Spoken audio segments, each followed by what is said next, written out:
Chers amis, bonjour.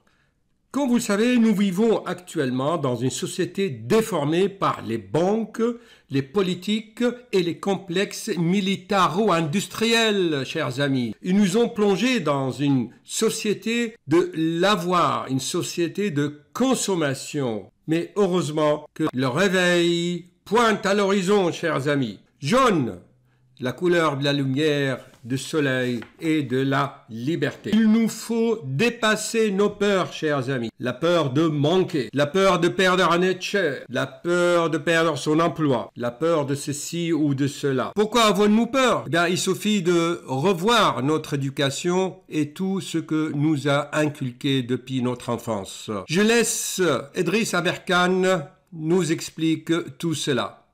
Et ensuite, vous allez voir comment j'ai mis cela en pratique pour aider une patiente.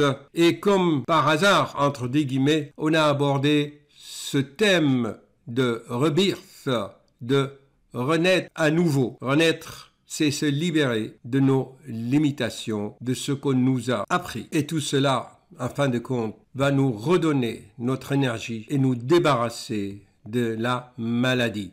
Car pour beaucoup, la maladie, c'est une porte de sortie en douceur de cette société qu'au fond d'eux-mêmes n'acceptent pas. Mais ils ont trouvé comme idée, comme solution, eh ben, je me rends malade, ainsi je me mets à l'abri de cette société et de ces conflits. C'est une façon de voir, à méditer. Rien que hier, chers amis, j'ai vu au moins 3 patientes qui se sont décréées des maladies pour ne pas affronter la vie dans cette société cruelle. Oui, chers amis. J'avais expliqué tout cela dans d'autres vidéos que j'avais nommées la stratégie de l'oiseau blessé. Je vous mettrai les liens, comme d'habitude.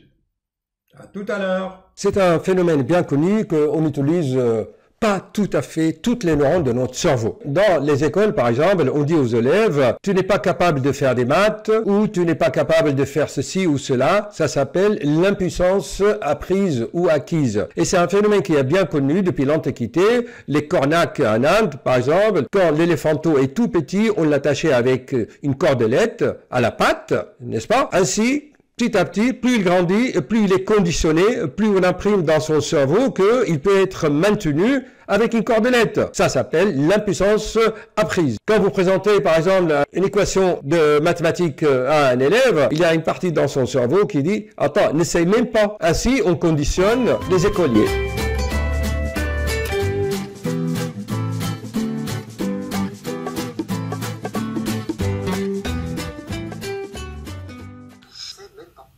Qu'est-ce que dire? Qu'est-ce que vous voulez dire par 66 ans?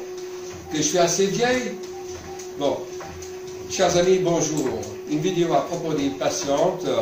Elle se dit, docteur, j'ai 66 ans, je ne peux pas encore être comme avant, vous ne pouvez pas que je respire, que j'apprenne à respirer vite, j'ai 66 ans. Déjà, c'est un prétexte. On peut toujours faire quelque chose pour changer sa façon de vivre. Car le problème chez cette... J'en étais où? 66 ans, la dame. Ouais. Alors, peut-on changer son mode de vie, ses habitudes à 66 ans? Cette patiente, sa stratégie de communiquer, c'est quoi? C'est que quand on lui demande quelque chose, eh ben, elle va répondre par autre chose pour ne pas faire. D'abord, j'ai 66 ans, donc je ne peux pas changer ma façon de vivre, de respirer. Et en plus, docteur, en plus, quand je suis né par césarienne, donc j'étais anesthésié, et les enfants qui naissent par césarienne ne savent pas bien respirer. Donc elle fait tout pour garder ce comportement pathologique, maladif. Et ça lui colle, fait un plan ici, là-dessus, ça lui colle 23 de tension. Voilà. Et donc, recule un peu maintenant. Et quand elle commence à pédaler, chers amis, vous l'entendez là, le bruit des vélos.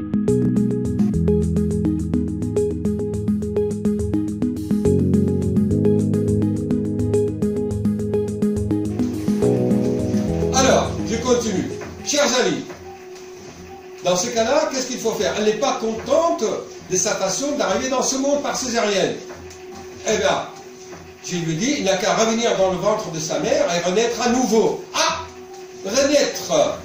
Il y a 2000 ans, il y a un prophète envoyé divin, il a dit à un pharisien, si tu veux aller au paradis, il faut renaître de nouveau. Un docteur de la loi. Il dit, comment je peux retourner dans le ventre de ma mère, Seigneur? Je ne peux pas.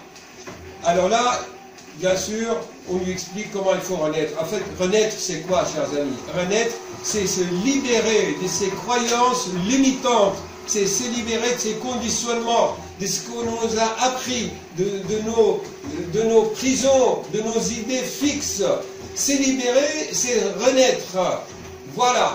Et en plus, on a été amené à cette discussion, comme par loi, on compare, je ne sais pas comment dire ça, la loi de synchronicité, parce que j'avais posé la question à la dame, comment vous passez votre temps? Ah, j'écoute beaucoup France Culture. Et elle-même, elle a dit, bon, il y avait une histoire de religion, d'instituteurs privés dans les écoles, dans les villages, et donc il y a un retour de la religiosité dans...